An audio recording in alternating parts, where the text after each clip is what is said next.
NCP, জামাত, আমরা ইসলামী দল এবং এই যে দেশপ্রেমিক যতগুলো দল সম্মিলিতভাবে আগামীতে দেশটাকে চিরতরে ফেসিবাদ মুক্ত করার জন্যে। ভাই একটা কথা বলেছেন, উনি তো বিজ্ঞ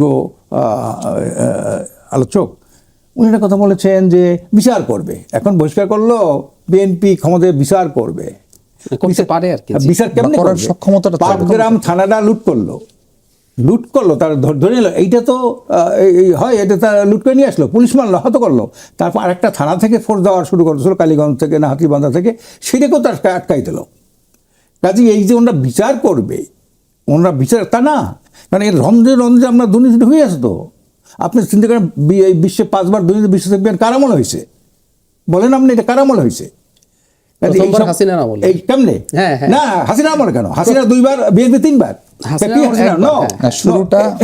এই তত্ত্বটা আমরা ঠিক হবে না। আমরা এগুলো নিয়ে অনেক ডিবেট করছি, আমরা অসংখ্য টকশো করেছি, টকশো করছেন, কিন্তু এই যে ফলাফলটা এসছে বিএনপির আমলে, কিন্তু শাসন আমলটা ছিল কার?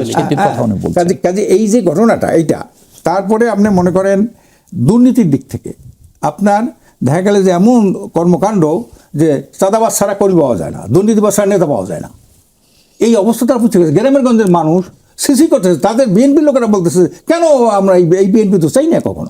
কাজে এই জন্য তাহলে তো এবার ওই জোট ক্ষমতায় যাবে, বিএনপিকে তো কেউ চায় না। শুনে এক মিনিট, 30 সেকেন্ড, হ্যাঁ 30 সেকেন্ড, যেটা হলো যে বিএনপিকে বড় দল মনে করে অনেকে, এই ধ্বংসের জন্য 4টা গোষ্ঠী মূলত দায়ী: সরকারি দল, বিরোধী দল, এই গণমাধ্যম, কিছু আজকে দেয় না 20-22 জনের একটা তালিকা এসে না সাংবাদিকদের, এরপর হলো আপনার সিভিল সোসাইটি।